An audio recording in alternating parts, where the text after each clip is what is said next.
Documento 137.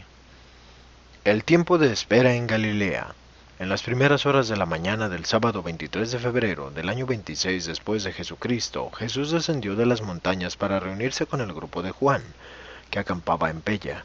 Durante todo ese día, Jesús se mezcló con las multitudes, ministró a un muchacho que se había lesionado en una caída y lo llevó a la vecina aldea de Pella para entregárselo a salvo a sus padres. La selección de los primeros 4 apóstoles. Durante ese sábado, 2 de los principales discípulos de Juan pasaron muchas horas con Jesús. De todos los discípulos de Juan, uno llamado Andrés era el que estaba más profundamente afectado por Jesús. Lo acompañó a Pella con el muchacho lesionado.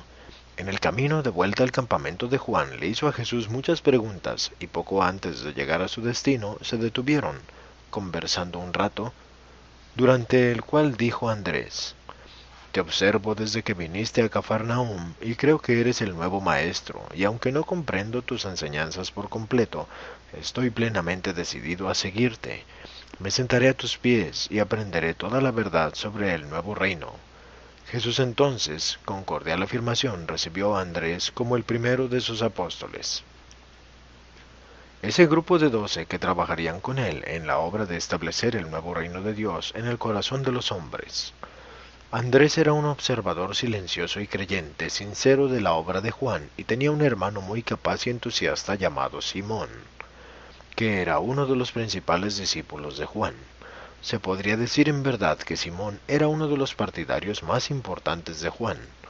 Poco después de regresar Jesús y Andrés al campamento, Andrés buscó a su hermano Simón y llevándole aparte, le dijo que estaba convencido de que Jesús era el gran maestro y se había comprometido a ser su discípulo. Continuó diciéndole que Jesús había aceptado su oferta de servicio y le sugirió que él, Simón, fuera también a donde Jesús y se ofreciera para servir en la hermandad del nuevo reino. Dijo Simón: Desde que vino ese hombre a trabajar en el taller de Zebedeo, he creído que había sido enviado por Dios. Pero, ¿qué haremos con Juan? ¿Vamos a abandonarlo? ¿Crees tú que sería correcto eso? Convinieron pues que enseguida irían donde Juan para consultarle. Juan se entristeció con la idea de perder a 2 de sus mejores consejeros y discípulos más prometedores, pero respondió valerosamente a sus preguntas diciendo: Este no es más que el comienzo. Pronto mi obra llegará a su fin, y seremos todos discípulos de él. Entonces Andrés pidió a Jesús que se apartara de la muchedumbre, anunciándole que su hermano deseaba entrar al servicio del nuevo reino. Al recibir a Simón como su segundo apóstol, Jesús dijo: Simón, tu entusiasmo es encomiable, pero peligroso para el trabajo del reino. Te recomiendo que pienses lo que dices. Te cambiaré tu nombre al de Pedro. Los padres del joven lastimado que vivían en Pella le habían rogado a Jesús que pasara la noche con ellos, que considerara su casa como la casa de él, y él había aceptado. Antes de despedirse de Andrés y de su hermano, Jesús dijo: Mañana temprano iremos a Galilea. Cuando Jesús regresó a Pella para pasar la noche, y estando Andrés y Simón aún hablando sobre la naturaleza de su servicio en el establecimiento del reino venidero, llegaron Santiago y Juan, los hijos de Zebedeo, de regreso de su larga e infructuosa búsqueda en las colinas por descubrir el paradero de Jesús. Al oír de labios de Simón Pedro cómo él y su hermano Andrés se habían convertido en los primeros consejeros aceptados del nuevo reino, y que saldrían temprano al día siguiente con su nuevo maestro para Galilea, Santiago y Juan se entristecieron. Conocían a Jesús desde hacía tiempo y lo amaban. Lo habían buscado por muchos días en las montañas y al regresar se enteraron de que otros habían sido preferidos en lugar de ellos. Preguntaron a dónde había ido Jesús y se dirigieron deprisa a buscarle. Jesús estaba durmiendo cuando llegaron a la morada, pero lo despertaron diciéndole: ¿Cómo puede ser que mientras nosotros, que por tanto tiempo hemos convivido contigo, te estábamos buscando en las montañas, tú elegiste a otros en nuestro lugar, seleccionando a Andrés y a Simón como tus primeros asociados en el nuevo reino?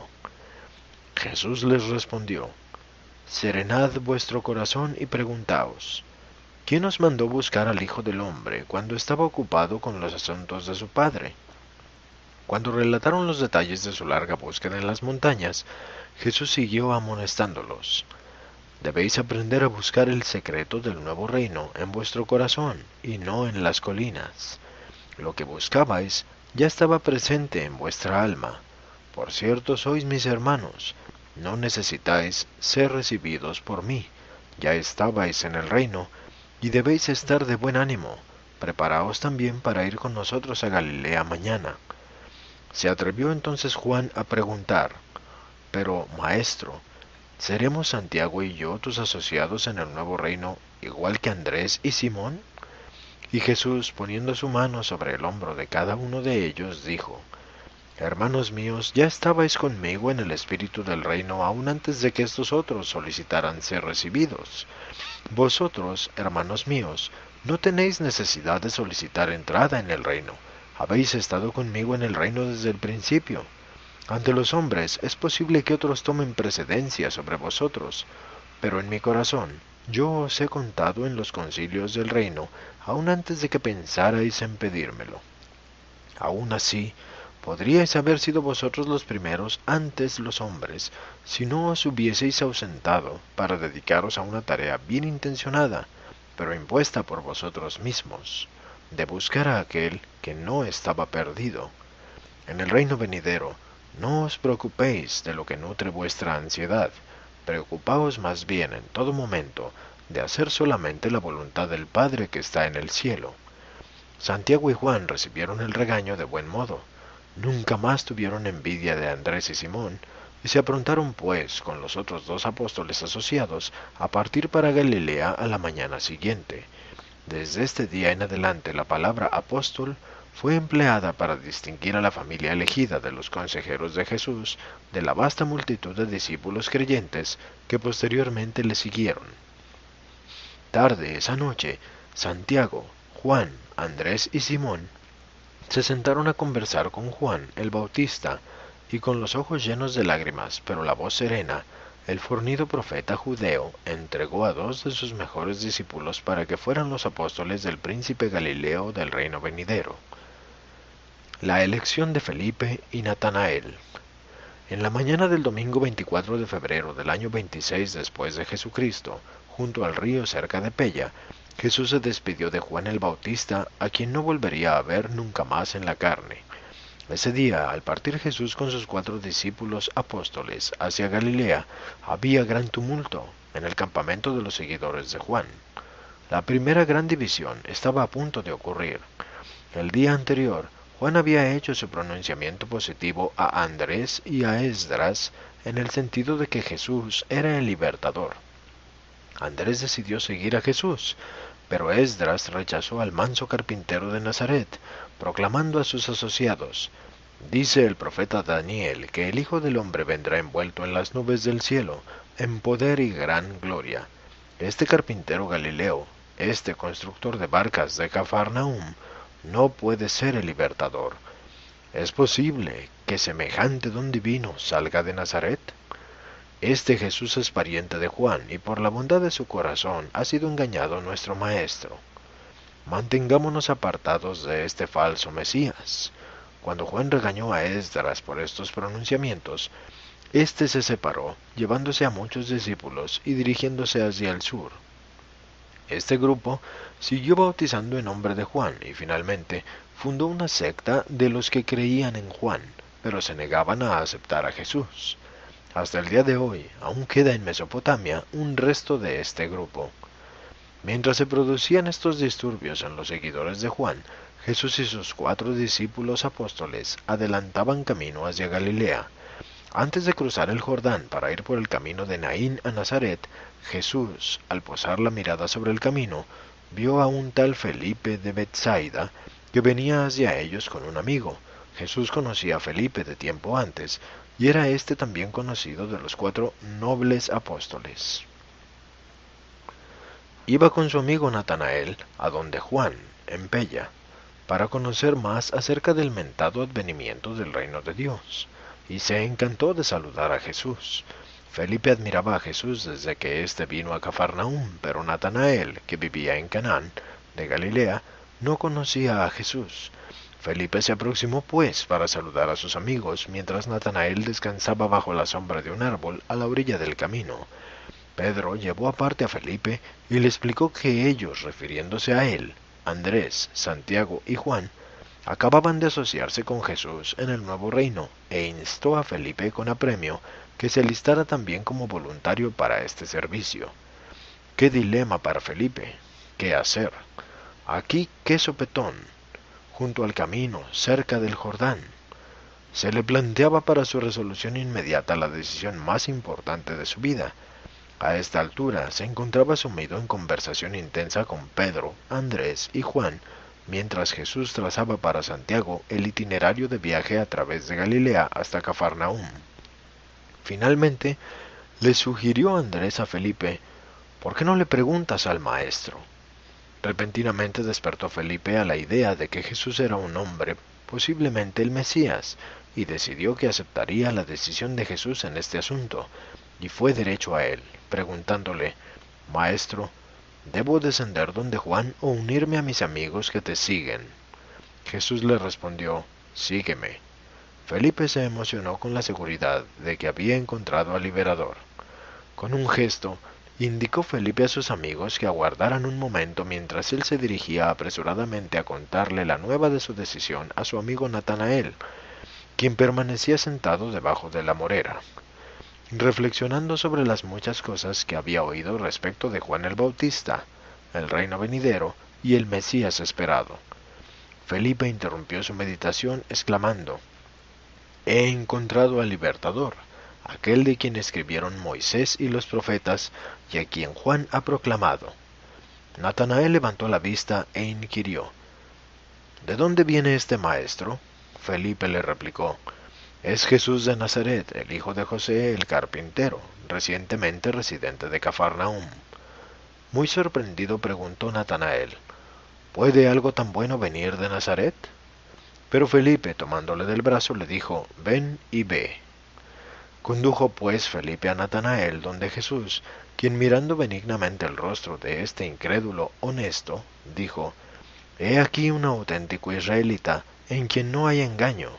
Sígueme. Y Natanael, volviéndose a Felipe, le dijo: tienes razón, él es en verdad un maestro de los hombres. Yo también le seguiré, si soy digno. Jesús, haciéndole un gesto afirmativo a Natanael, volvió a decirle: sígueme. Ya había reunido Jesús la mitad de su futuro cuerpo de asociados íntimos, 5 que le habían conocido por algún tiempo, más un extraño, Natanael. Sin más dilación cruzaron el Jordán y pasando por la aldea de Naín, llegaron a Nazaret en las últimas horas de esa tarde. Todos ellos pasaron la noche con José en la casa de la niñez de Jesús. Los asociados de Jesús no comprendían por qué su nuevo maestro estaba tan preocupado por destruir completamente todo vestigio de sus escritos que aún quedaban en la casa, tales como los 10 mandamientos y otras frases y dichos. Pero esta acción, juntamente con el hecho de que no le vieron nunca más escribir, excepto en el polvo o en la arena, se grabó en la mente de los apóstoles en forma indeleble. La visita a Cafarnaúm. Al día siguiente envió Jesús a sus apóstoles a Caná, ya que todos ellos habían sido invitados a la boda de un prominente y una prominente doncella de ese pueblo, mientras se preparaba a hacerle una breve visita a su madre en Cafarnaúm, deteniéndose en Magdala para ver a su hermano Judá. Antes de salir de Nazaret, los nuevos asociados de Jesús relataron a José y a otros miembros de la familia de Jesús los acontecimientos maravillosos del pasado, entonces reciente, y expresaron libremente su creencia de que Jesús era el libertador, por tanto tiempo esperado. Los familiares de Jesús conversaron sobre estos relatos y José dijo: tal vez, después de todo, tenía razón nuestra madre, tal vez nuestro extraño hermano sea el futuro rey. Judá había estado presente en el bautismo de Jesús y con su hermano Santiago se había convencido totalmente de la misión de Jesús en la tierra. Aunque tanto Santiago como Judá estaban muy perplejos respecto a la naturaleza de la misión de su hermano, su madre había resucitado todas sus primeras esperanzas de que Jesús sería el Mesías, el hijo de David, y alentaba a sus hijos a que tuvieran fe en su hermano como el libertador de Israel. Jesús llegó a Cafarnaúm el lunes por la noche, pero no fue a su propia casa en la que habitaban Santiago y su madre. Fue directamente a la casa de Zebedeo. Todos sus amigos de Cafarnaúm advirtieron en él un gran cambio positivo. Nuevamente, parecía estar relativamente contento y más parecido a como había sido en años anteriores, cuando vivía en Nazaret, durante varios años antes de su bautismo y de los periodos de retiro. Justo antes y después se había vuelto cada vez más serio y reservado. Ahora les parecía a todos ellos que había vuelto a ser como era antes. Había en él un porte majestuoso y un aspecto exaltado, y parecía nuevamente despreocupado y alegre. María rebosaba de esperanza. Preveía que la promesa de Gabriel estaba próxima a cumplirse. Esperaba que muy pronto toda Palestina se asustaría y se asombraría ante la revelación milagrosa de su hijo como rey sobrenatural de los judíos.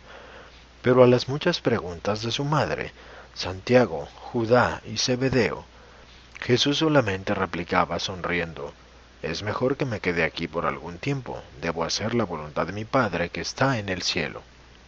Al día siguiente, martes, viajaron todos a Caná para asistir a la boda de Noemí, que tendría lugar el próximo día. A pesar de que Jesús les había advertido repetidamente que nada dijeran a nadie sobre su misión hasta que llegara la hora del Padre, pero todos ellos divulgaron en secreto la nueva de que habían encontrado al Libertador. Todos ellos confiaban que Jesús inauguraría la asunción de su autoridad mesiánica en las próximas bodas de Caná, y que lo haría con gran poder y sublime grandeza. Recordaban lo que se les había relatado sobre los fenómenos ocurridos en ocasión de su bautismo y creían que su rumbo futuro en la tierra estaría marcado por manifestaciones siempre crecientes de maravillas sobrenaturales y demostraciones milagrosas. Por consiguiente, toda la región se preparaba para reunirse en Caná para los esponsales de Noemí y Joab, el hijo de Natán. Hacía muchos años que María no estaba tan feliz. Viajó a Caná con el espíritu de la reina madre que se dispone a presenciar la coronación de su hijo. La familia y los amigos de Jesús no lo habían visto tan despreocupado y alegre, tan considerado y comprensivo de los deseos de sus asociados, tan enternecedoramente compasivo, desde que tenía él 13 años. Así pues, susurraban entre ellos, en pequeños grupos, preguntándose qué sucedería. ¿Qué iba a hacer ahora esta extraña persona? ¿De qué manera anunciaría la gloria del reino venidero? Todos ellos estaban emocionados porque estarían presentes para contemplar la revelación del poder y la potencia del Dios de Israel. Las bodas de Caná. Para el mediodía del miércoles habían llegado a Caná casi 1000 huéspedes, más de 4 veces el número de invitados a la fiesta nupcial. Era costumbre judía celebrar bodas los miércoles. Las invitaciones habían sido enviadas con un mes de anticipación. En la mañana y durante las primeras horas de la tarde, más parecía esta una recepción pública para Jesús que una boda. Todo el mundo quería saludar a este Galileo casi famoso, y él era muy cordial con todos, jóvenes y viejos, judíos y gentiles. Todos se regocijaron cuando Jesús consintió en dirigir la procesión nupcial preliminar. Ya estaba Jesús plenamente consciente de su existencia humana, su preexistencia divina y la condición de sus naturalezas humana y divina combinadas o fusionadas. Con perfecto equilibrio podía él al mismo tiempo jugar su papel humano o inmediatamente asumir las prerrogativas de la personalidad de la naturaleza divina. A medida que pasaba el día, Jesús se fue haciendo cada vez más consciente de que la gente estaba esperando que realizara algún milagro. Más especialmente, reconocía que su familia y sus 6 discípulos apóstoles esperaban que anunciara su reino venidero en forma apropiada mediante alguna manifestación sorprendente y sobrenatural. En las primeras horas de la tarde, María llamó a Santiago, y juntos se atrevieron a acercarse a Jesús para preguntarle si estaba dispuesto a compartir el secreto, si les diría a qué hora y en qué punto en relación con las ceremonias de la boda tenía planeado manifestarse como el sobrenatural. Tan pronto como hablaron estas palabras, ante Jesús vieron que habían provocado su indignación característica. Solo dijo: «Si me amáis, estad dispuestos a aguardar, mientras espero la voluntad de mi Padre que está en el cielo». Pero la elocuencia de su reproche se manifestaba en la expresión de su rostro.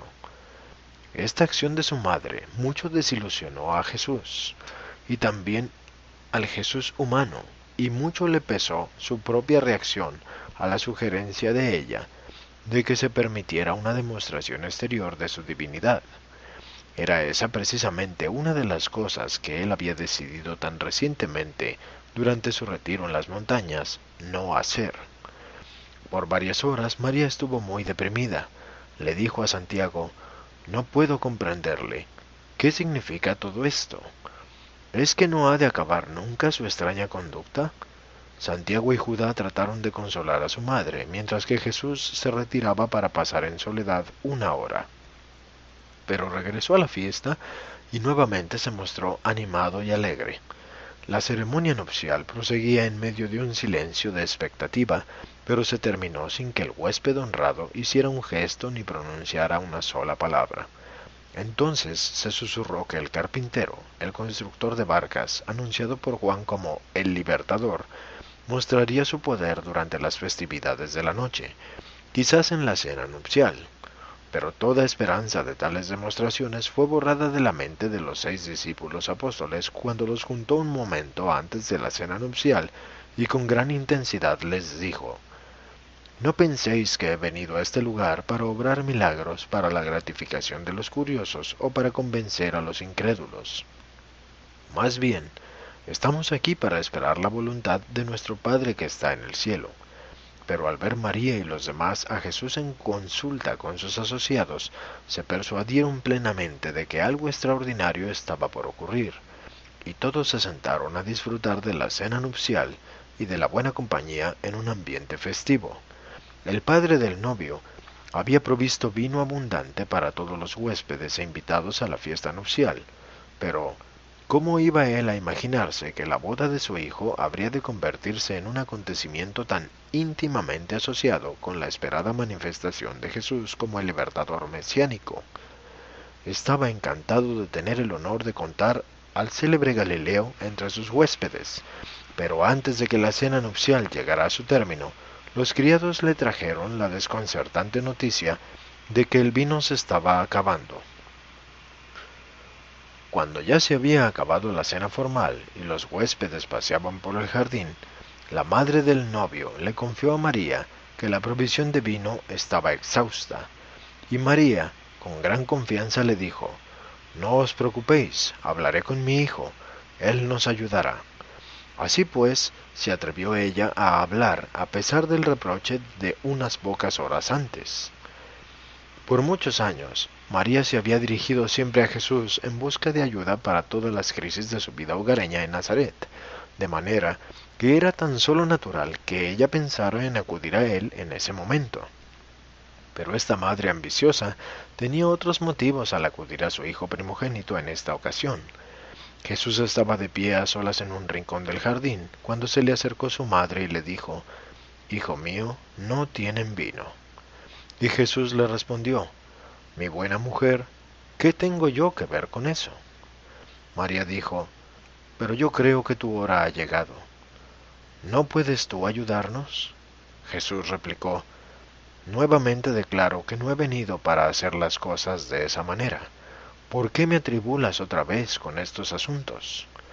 Entonces, quebrantada en lágrimas, María le suplicó: «Pero, hijo mío, yo les prometí que tú nos ayudarías. Por favor, ¿no querrías hacer algo por mí?». Habló Jesús entonces: «Mujer, ¿qué tienes tú que ver con hacer tales promesas?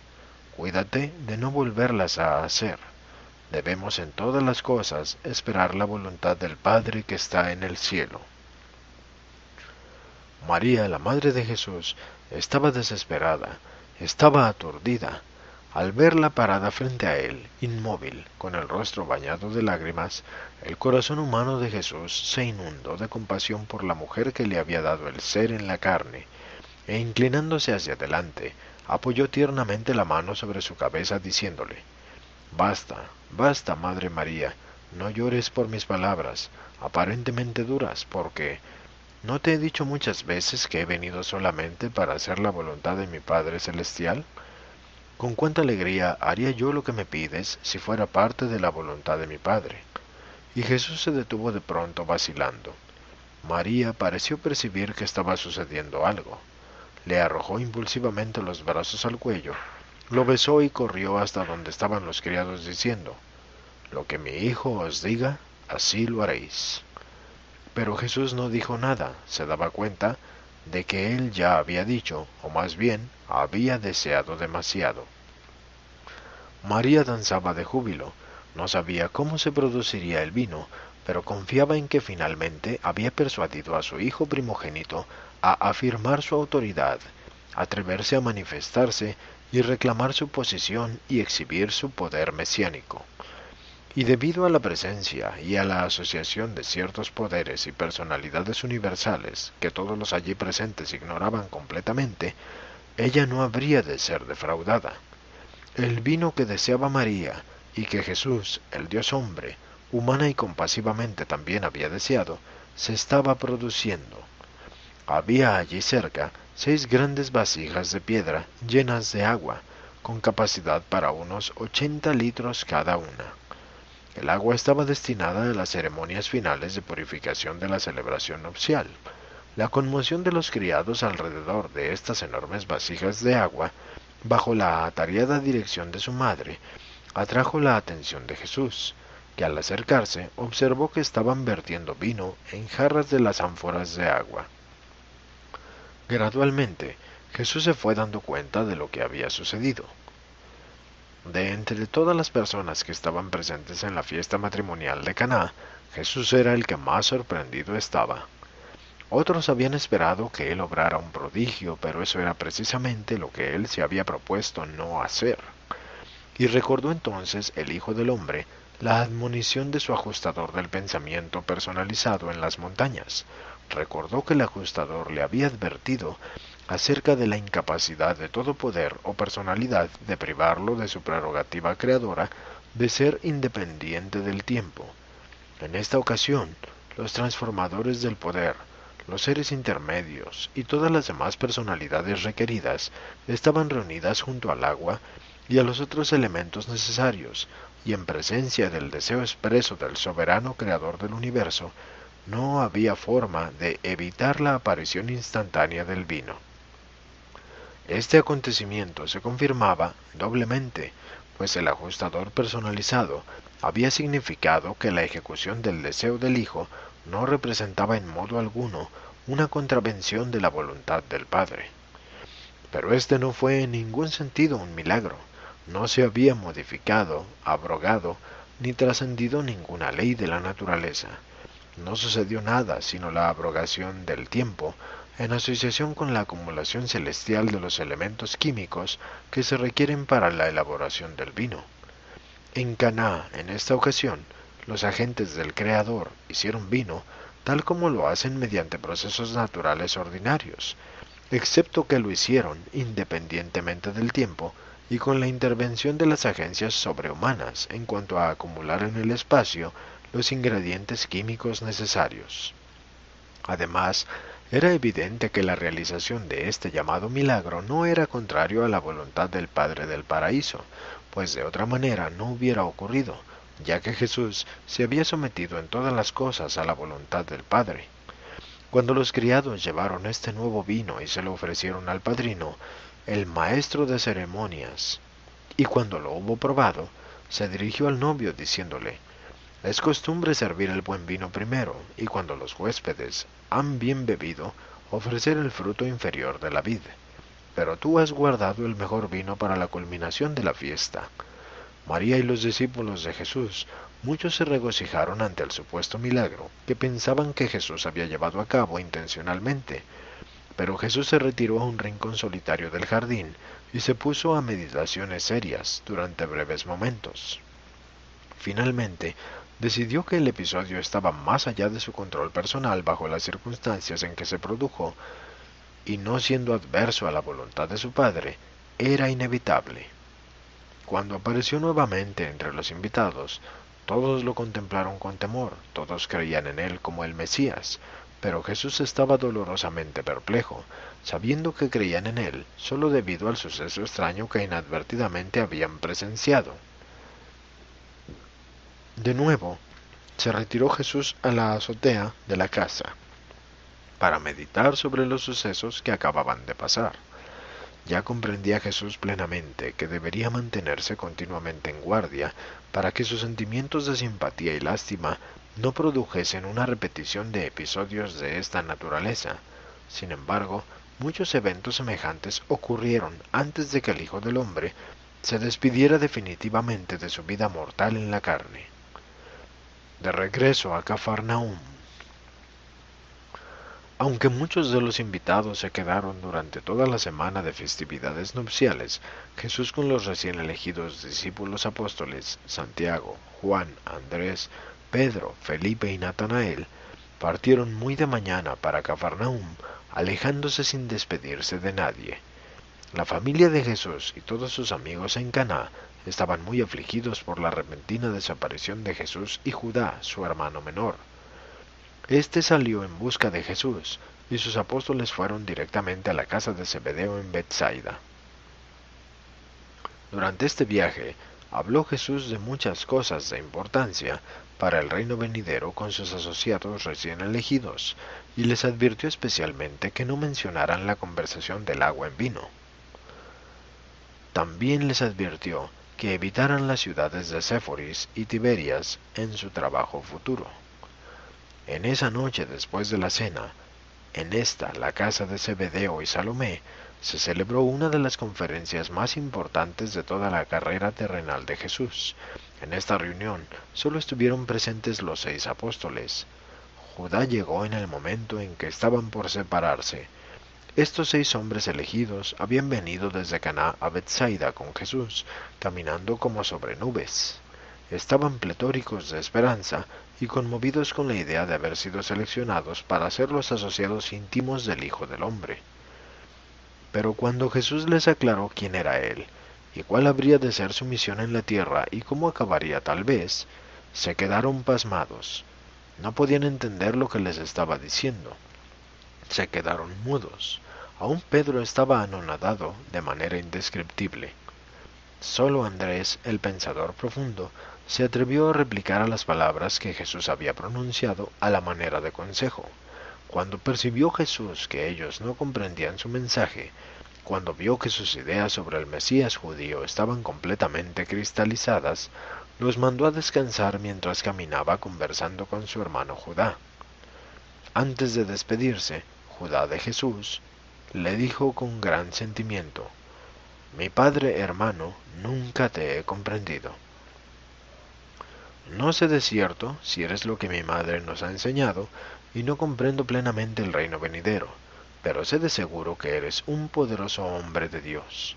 He oído la voz en el Jordán, y creo en ti, no importa quién eres tú. Y cuando hubo hablado, se marchó, yéndose a su casa en Magdala. Esa noche Jesús no durmió envuelto en su manta. Permaneció sentado junto a la orilla del lago, pensando hasta el alba del día siguiente. Después de las largas horas de esa noche de meditación, Jesús llegó a entender claramente que jamás conseguiría que sus discípulos lo vieran de otra manera que como el Mesías por mucho tiempo esperado. Finalmente reconoció que no había otro camino para lanzar su mensaje del reino que no fuera el del cumplimiento de la predilección de Juan, y de aquel que estaba esperado por los judíos. Después de todo, aunque no era él el Mesías de tipo davídico, era en verdad el cumplimiento de las profecías de los visionarios más espiritualmente dispuestos de antaño. No volvió pues a negar por completo que fuera el Mesías. Decidió dejar la resolución final de esta complicada situación a la voluntad del Padre. A la mañana siguiente, Jesús se reunió con sus amigos para desayunar, pero formaban un gran grupo melancólico. Conversó con ellos y al final del desayuno los reunió en torno suyo y les dijo: Es la voluntad de mi Padre que nos quedemos por aquí durante una temporada. Vosotros habéis oído a Juan decir que había venido para preparar el camino para el reino. Por lo tanto, nos corresponde a nosotros aguardar que Juan termine su predicación. Cuando el precursor del Hijo del Hombre haya terminado su obra, comenzaremos nosotros a proclamar la buena nueva del reino. Mandó pues a sus apóstoles que regresaran junto a sus redes de pesca mientras él se preparaba para ir con Zebedeo al taller, prometiendo verles al día siguiente en la sinagoga, donde hablaría, y dándoles cita para conferenciar con ellos ese sábado por la tarde. Los acontecimientos de un día sábado. La primera aparición pública de Jesús luego de su bautismo fue en la sinagoga de Cafarnaúm el sábado 2 de marzo del año 26 después de Jesucristo. La sinagoga estaba desbordante de gente. La crónica del bautismo en el Jordán se veía ahora magnificada por las recientes noticias de Caná de la conversión del agua en vino. Jesús dio asientos de honor a sus 6 apóstoles y sentado con ellos estaban sus hermanos carnales, Santiago y Judá, su madre, que había regresado la noche antes a Cafarnaúm con Santiago. También estaba presente, sentada en la sección correspondiente de las mujeres de la sinagoga. El público estaba sobre ascuas, esperaban contemplar alguna manifestación extraordinaria de poder sobrenatural que sería un testimonio apropiado a la naturaleza y autoridad de aquel que les hablaría en este día. Pero estaban destinados a sufrir una desilusión. Cuando se levantó Jesús, el rector de la sinagoga le entregó el rollo de la escritura y así leyó del profeta Isaías. Así dice el Señor: El cielo es mi trono y la tierra estrado de mis pies. ¿Dónde está la casa que me habéis de edificar? ¿Y dónde el lugar de mi morada? Mi mano hizo todas estas cosas, dice el Señor. Pero miraré a este hombre, aun al que es pobre y de espíritu contrito, y que tiembla a mi palabra. Oíd palabra del Señor. Vosotros los que tembláis y teméis, vuestros hermanos os odiaron, y os echaron fuera por causa de mi nombre. Pero sea glorificado el Señor. Él aparecerá ante vosotros en alegría, y todos los otros serán avergonzados.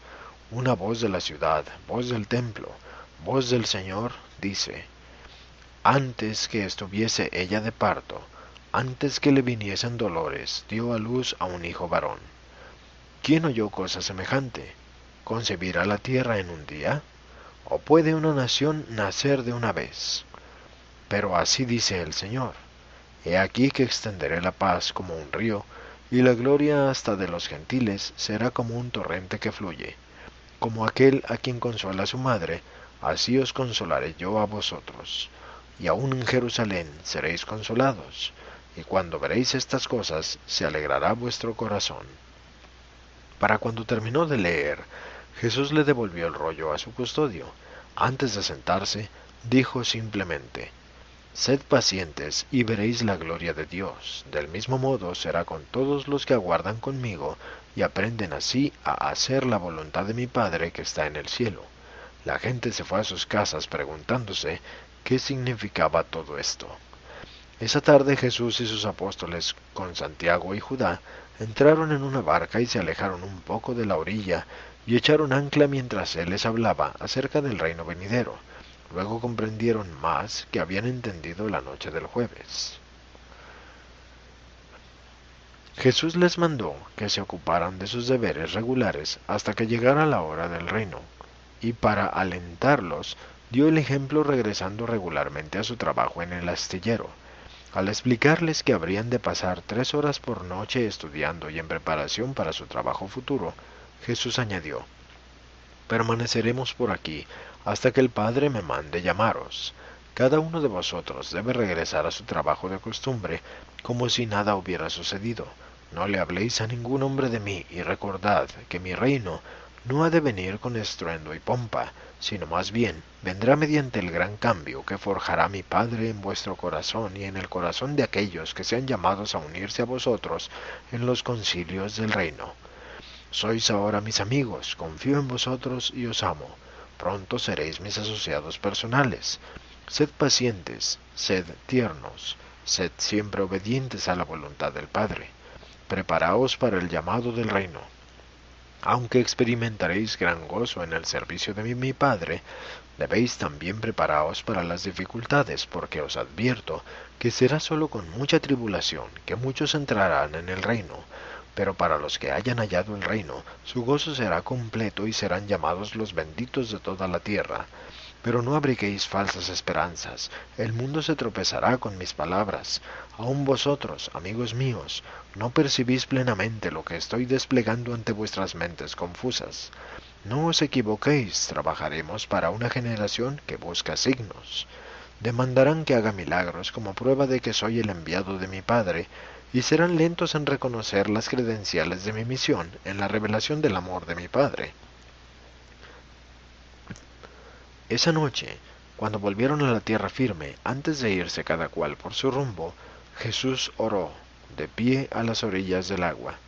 Padre mío, doy gracias por estos pequeños, que a pesar de sus dudas, ya mismo creen. Para el bien de ellos me he reservado yo para hacer tu voluntad, que ahora aprendan pues a ser uno, así como tú y yo somos uno. 4 meses de capacitación.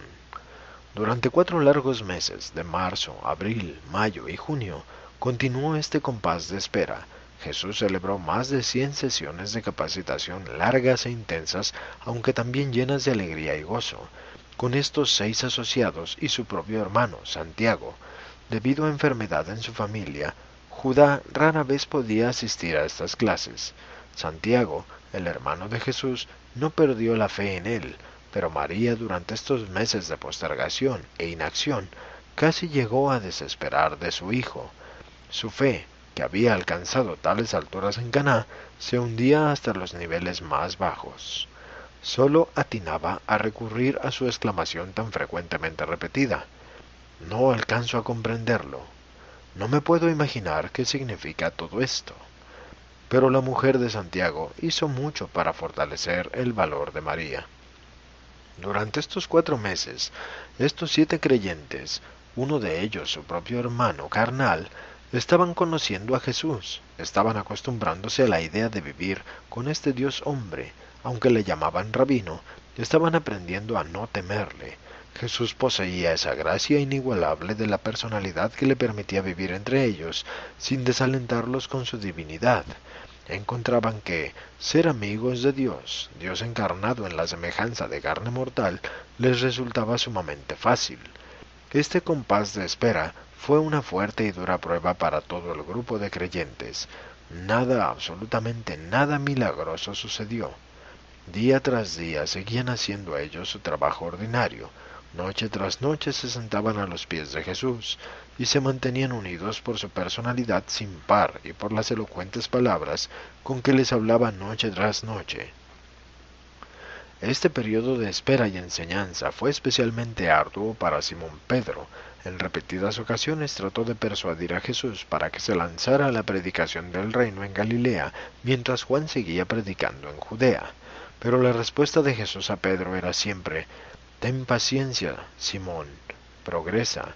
Ninguno de nosotros estará demasiado preparado para cuando el Padre nos llame». Andrés tranquilizaba a Pedro de vez en cuando con su consejo más maduro y filosófico. Andrés estaba muy impresionado con la naturalidad humana de Jesús. No se cansaba de contemplar a aquel que, viniendo tan cerca de Dios, podía ser tan cordial y misericordioso con los hombres. Durante todo este periodo Jesús no habló en la sinagoga sino 2 veces. Hacia el fin de estas muchas semanas de espera, los comentarios acerca de su bautismo y del vino de Caná habían comenzado a aquietarse, y Jesús se aseguró de que no ocurrieran más milagros aparentes durante este periodo. Pero aunque vivían ellos tan apaciblemente en Bethsaida, informes de los extraños hechos de Jesús habían llegado a oídos de Herodes Antipas. quien a su vez envió espías para enterarse de lo que ocurría. Pero Herodes estaba más preocupado por la predicación de Juan. Decidió pues no importunar a Jesús, cuya obra proseguía tan apaciblemente en Cafarnaúm.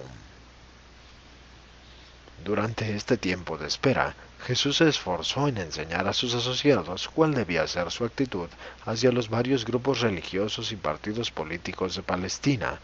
Las palabras de Jesús eran siempre: procuraos ganarlos a todos ellos, pero no pertenecemos a ninguno de ellos.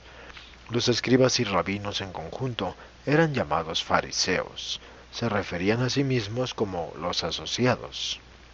De muchos modos, eran el grupo más progresista entre los judíos, pues habían adoptado muchas enseñanzas que no se encontraban claramente en las escrituras hebreas, como la creencia en la resurrección de los muertos, una doctrina que solo era mencionada por Daniel, un profeta posterior. Los saduceos se componían del sacerdocio y de ciertos judíos ricos. No eran tan estrictos en cuanto a los detalles del cumplimiento de la ley. Los fariseos y los saduceos eran realmente partidos religiosos más bien que sectas. Los esenios eran una verdadera secta religiosa que se originó durante la Revolución Macabea y cuyas normas eran en algunos aspectos más exigentes que las de los fariseos. Habían adoptado muchas creencias y prácticas persas, vivían con una hermandad en monasterios, se abstenían del matrimonio y tenían todas las cosas en común. Se especializaban en las enseñanzas acerca de los ángeles. Los celotes eran un grupo de fervientes patriotas judíos. Sostenían que cualquier método se justificaba en la lucha para librarse de la esclavitud del yugo romano.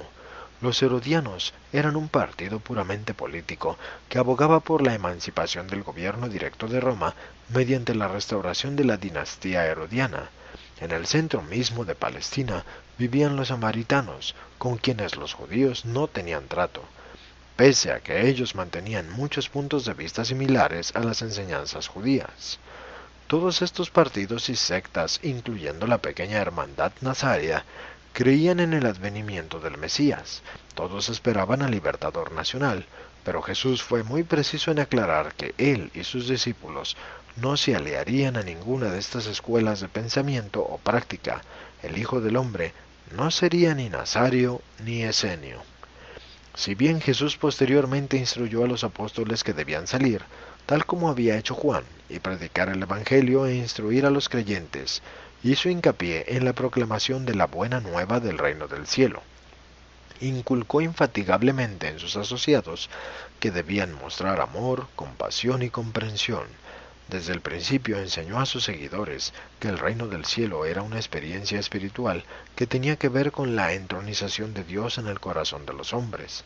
Mientras así aguardaban antes de comenzar su predicación pública activa, Jesús y los 7 pasaban 2 noches por semana en la sinagoga estudiando las escrituras hebreas. En años posteriores, después de temporadas de intenso trabajo público, los apóstoles recordarían estos 4 meses como los más preciados y productivos de su entera asociación con el Maestro. Jesús enseñó a estos hombres todo lo que podían asimilar. No cometió el error de enseñarles por demás. No precipitó su confusión presentándoles una verdad que rebasara su capacidad de comprensión. El sermón sobre el reino. El sábado 22 de junio, poco antes de salir ellos en su primera gira de predicación, y unos 10 días después del arresto de Juan, Jesús ocupó el púlpito de la sinagoga por segunda vez desde su llegada a Cafarnaúm con sus apóstoles. Unos días antes de la predicación de este sermón sobre el reino, mientras estaba Jesús trabajando en el astillero, Pedro le trajo la noticia del arresto de Juan. Jesús otra vez dejó sus herramientas, se quitó el delantal y le dijo a Pedro: «La hora del Padre ha llegado. Preparémonos para proclamar el Evangelio del reino». Jesús hizo su último trabajo en el banco de carpintería este martes 18 de junio del año 26 después de Jesucristo. Pedro se apresuró a salir del taller, y hacia el mediodía, habiendo reunido a todos sus asociados y dejándolos en el huerto junto a la costa, fue en busca de Jesús, pero no pudo encontrarlo porque el maestro había ido a otro huerto diferente a orar. Y ellos no volvieron a verle hasta tarde esa noche, cuando regresó a la casa de Zebedeo y pidió comida. Al día siguiente, envió a su hermano Santiago para que solicitara el privilegio de hablar en la sinagoga el sábado siguiente. El rector de la sinagoga mucho se complació de que Jesús deseaba nuevamente conducir los oficios. Antes de predicar Jesús este memorable sermón del reino de Dios, el primer esfuerzo ambicioso de su carrera pública, leyó en las Escrituras estos pasajes: Vosotros seréis para mí un reino de sacerdotes, una gente santa. Yahvé es nuestro juez, Yahvé es nuestro legislador, Yahvé es nuestro rey. Él mismo nos salvará. Yahvé es rey mío y Dios mío. Él es un rey grande sobre toda la tierra. La benevolencia recae sobre Israel en este reino. Bendita sea la gloria del Señor, porque Él es nuestro rey. Cuando terminó de leer, dijo Jesús: He venido para proclamar el establecimiento del reino del Padre, y este reino incluirá a las almas adorantes de judíos y gentiles, ricos y pobres, libres y esclavos, porque mi Padre no tiene favoritos, su amor y su misericordia son para todos. El Padre que está en el cielo envía su Espíritu para que habite la mente de los hombres, y cuando yo haya terminado mi obra en la tierra, asimismo será derramado el Espíritu de la verdad sobre toda carne. El Espíritu de mi Padre y el Espíritu de la verdad os establecerán en el reino venidero de comprensión espiritual y rectitud divina. Mi reino no es de este mundo. El Hijo del Hombre no conducirá ejércitos en batalla para el establecimiento de un trono de poderío o un reino de mundana gloria. Cuando haya venido mi reino, conoceréis al Hijo del Hombre como el Príncipe de la Paz. La revelación del Padre es sempiterno. Los hijos de este mundo luchan por el establecimiento y la expansión de los reinos de este mundo, pero mis discípulos entrarán en el reino del cielo por sus decisiones morales y por sus victorias espirituales, y cuando hayan entrado encontrarán gozo, rectitud y vida eterna. Los que busquen primeramente entrar en el reino, luchando por alcanzar una nobleza de carácter semejante a la de mi Padre, poseerán finalmente todas las demás cosas que les son necesarias. Pero os digo con toda sinceridad, a menos que busquéis entrar en el reino con la fe y la dependencia confiada de un niñito, no seréis en modo alguno admitidos. Pero no os engañéis, por los que vienen diciéndoos que aquí está el reino o que allí está el reino, porque el reino de mi Padre nada tiene que ver con cosas visibles y materiales, y este reino ya está entre vosotros, porque donde el Espíritu de Dios enseña y dirige al alma del hombre, ahí en realidad está el reino del cielo. Y este reino de Dios es rectitud, paz y gozo en el Espíritu Santo. Juan ciertamente os bautizó como símbolo del arrepentimiento y para la remisión de vuestros pecados, pero cuando entréis en el reino celestial, seréis bautizados con el Espíritu Santo. En el reino de mi Padre no habrá ni judío ni gentil, solo los que buscan la perfección mediante el servicio, porque declaro que el que quisiese ser grande en el reino de mi Padre, debe primero hacerse siervo de todos. Si queréis servir a vuestros semejantes, os sentaréis conmigo en mi reino, así como, sirviendo en la similitud de la criatura, yo dentro de poco estaré sentado con mi Padre en su reino. Este nuevo reino es semejante a una semilla que crece en tierra fértil. No alcanza rápidamente su plena fructificación. Hay un intervalo de tiempo entre el establecimiento del reino en el alma del hombre y la hora en que el reino madura hasta llegar a su plena fructificación de la justicia perdurable y la salvación eterna. Y este reino que os declaro no es un gobierno de poder y abundancia. El reino del cielo no es asunto de comida y bebida, sino más bien de una vida de rectitud progresiva y de creciente gozo en el servicio perfeccionador de mi Padre que está en los cielos. Porque ¿no ha dicho acaso el Padre de sus hijos del mundo, es mi voluntad que lleguéis a ser perfectos así como yo soy perfecto? He venido a predicar la buena nueva del reino, no he venido a aumentar las cargas pesadas de los que quieren entrar en este reino. Proclamo un camino nuevo y mejor, y los que puedan entrar en el reino venidero disfrutarán del descanso divino, sea lo que fuere que os costare en las cosas del mundo, sea el que fuere el precio que paguéis para entrar en el reino del cielo, recibiréis muchas veces más en gozo y progreso espiritual en este mundo y vida eterna en la era venidera. La entrada en el reino del Padre no aguarda los ejércitos que marchan, el derrocamiento de los reinos de este mundo, ni el quebrantamiento del yugo de los cautivos. El reino del cielo está cerca, y todo el que entrare ahí encontrará libertad abundante y salvación dichosa. Este reino es un dominio eterno. Los que entran en el reino ascenderán hasta mi Padre. Ciertamente alcanzarán la diestra de su gloria en el paraíso. Y todos los que entran en el reino del cielo se convertirán en los hijos de Dios, y en la era venidera ascenderán hasta el Padre. Y yo no he venido a llamar a los que van a ser justos, sino a los pecadores y a los que están hambrientos y sedientos de la rectitud y perfección divinas. Juan vino a predicar arrepentimiento para preparaos para el reino. Ahora yo he venido a proclamar la fe, el regalo de Dios, como el precio de entrada en el reino del cielo. Si únicamente creéis que mi Padre os ama con un amor infinito, ya estáis en el reino de Dios. Cuando hubo hablado así, se sentó. Todos los que le oyeron se maravillaron de sus palabras. Sus discípulos se admiraron, pero la gente no estaba preparada para recibir la buena nueva de los labios de este Dios hecho hombre. Aproximadamente un tercio de los que le oyeron creyeron en el mensaje aunque no podían comprenderlo plenamente. Aproximadamente un tercio se dispuso a rechazar en su corazón tal concepto puramente espiritual del reino esperado, en tanto que el tercio restante no pudo comprender sus palabras, y muchos realmente creían que él estaba fuera de sí.